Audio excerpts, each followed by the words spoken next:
is that we have lost control of these projects from a constitutional law perspective because the infrastructure within military intelligence and corporate channels is so well funded and so complex and labyrinthine that there are compartments within compartments within compartments, and people who are in the Congress who make inquiries, and in fact President Clinton, when he made inquiries, were simply denied access, as you heard earlier that President Carter was denied access. On your other question, I would say that in terms of profiting from the status quo, big oil, there are certain geopolitical and financial infrastructures that would not welcome a definitive replacement to the fossil fuels. I will tell you, and we can prove this with other scientists who are ready to come forward, that we already have a complete replacement for any fossil fuels or ionizing nuclear power plants. We don't need them. We haven't needed them, probably have not needed them since the time I was born.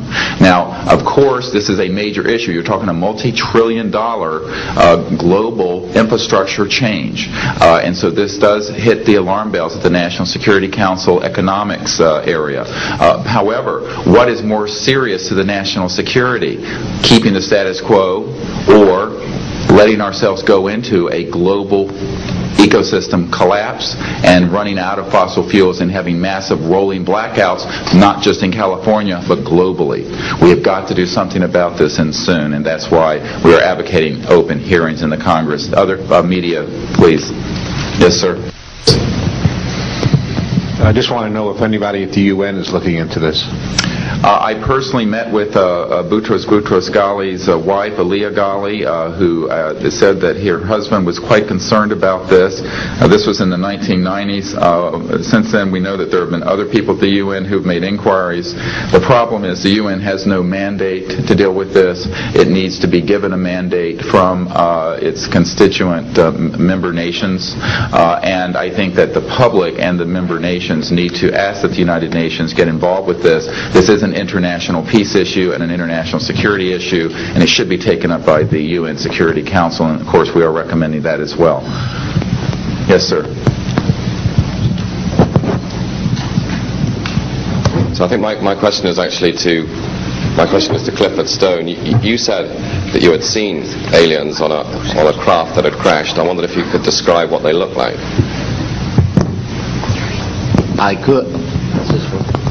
I could, but it would probably take a whole lot of time. The reason I state that, when I got out in 1989, we had cataloged 57 different species.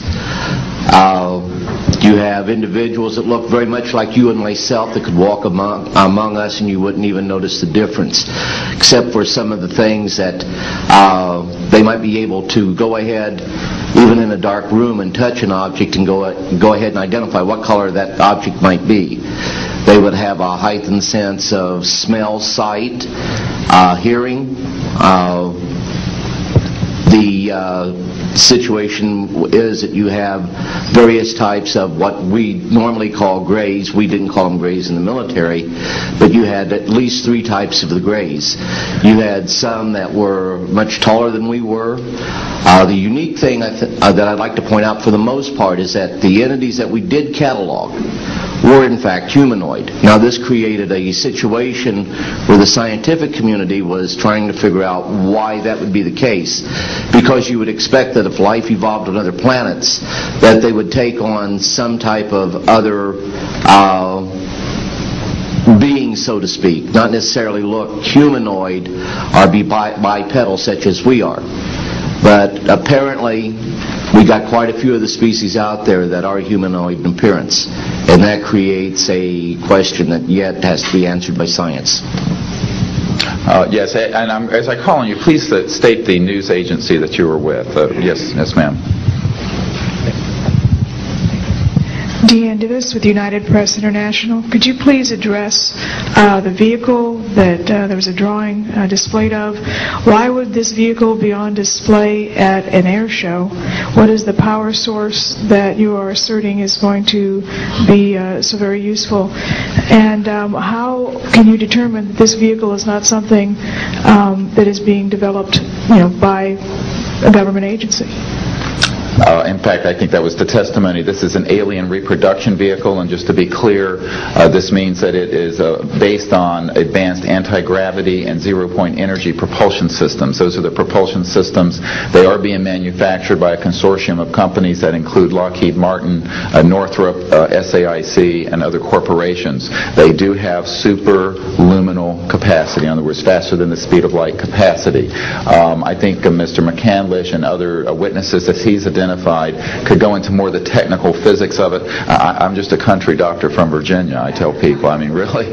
And but this is actually what is the reason it's called alien reproduction vehicle is that it's based on the study of extraterrestrial vehicles, but it is manufactured by human military intelligence, aerospace contracting arrangements. And this is very important. It means that we, Homo sapiens, have the ability to access this so-called zero-point field of energy, which is the ambient field of energy from which all matter and energy is fluxing, and can access that energy and generate all the power we need to run this planet without fossil fuels or pollution. Do you have any direct evidence, though, that this, I mean, we're talking about the same government that so appropriately named a snooper program Carnivore. So just because it's named the alien reproduction vehicle, considering the history and the questions that have been existing for such a long time about flying saucers, I mean, do you know, is there any direct reason to believe that this is actually derived from technology? Any of the witnesses who can attest to that? And how would this, a propulsion system, a rocket engine doesn't necessarily translate into electricity. Can you elaborate on that? Well, the first part of your question, I would say that the testimony of witnesses we have, some of whom are here, others that are not here, but they're in the briefing materials, is that we have studied specifically extraterrestrial vehicles which have been retrieved. The breakthroughs in that research have led to applications that have led to the building of this and similar anti-gravity devices. And that, in fact, this can be proven in open testimony before Congress, and that is exactly what we are calling for. We have the witnesses to establish this, and they also have the documents and the specific details of the propulsion systems. But this is not a jet internal combustion system at all. It is actually kicked in by a type of electric power source, and it then accesses this ambient zero-point energy field that is responsible for all matter and energy existing, and by special configurations and what have you, it causes a cancellation of mass inertia and an anti-gravity effect. And this is a complex technical discussion which is probably beyond the scope of this conference, but we have materials in the briefing document that we can provide you with references to people who have studied the anti-gravity effect as far back as certainly the 1950s. We have one witness who said that his family was connected to the RAND Corporation, and that by the mid-1950s that more money had been spent on anti-gravity propulsion systems than the totality of the Manhattan Project. So, yes, we can establish those elements. Other questions? Thank you. My name is Murray Felsher. I publish a newsletter downstairs here called the Washington Remote Sensing Letter that deals with reconnaissance and surveillance of the Earth from space. My question is this. Since 1972, with the launch of Landsat 1, and now with the launch of commercial space imagery, there are some archived, I would say, upwards of 35 million photographs of the Earth from space, and not one of them has shown a flying saucer. Are you suggesting that these have been airbrushed out?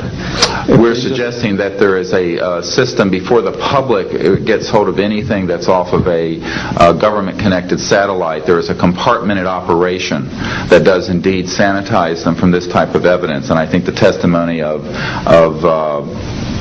the gentleman who was with the Defense Intelligence Agency, Mr. Maynard, Ms. Hare, and others would substantiate that. We have other witnesses who have been involved in projects where such items have been sanitized out. It could also be that if you did a thorough search, you might find a few that slipped through. We obviously haven't had the research dollars to go through all the millions of images that are cataloged to look for them, but we do know there's been a very thorough sanitizing of this. And people should not be naive about the extent to which covert programs using billions of our tax dollars have been able to effectively hide this. This is one of the sort of myths of both the media and the public. It's sort of a Pollyanna myth that we live in a society where such things could not be done. In fact, they are done, and we can prove that they have been done.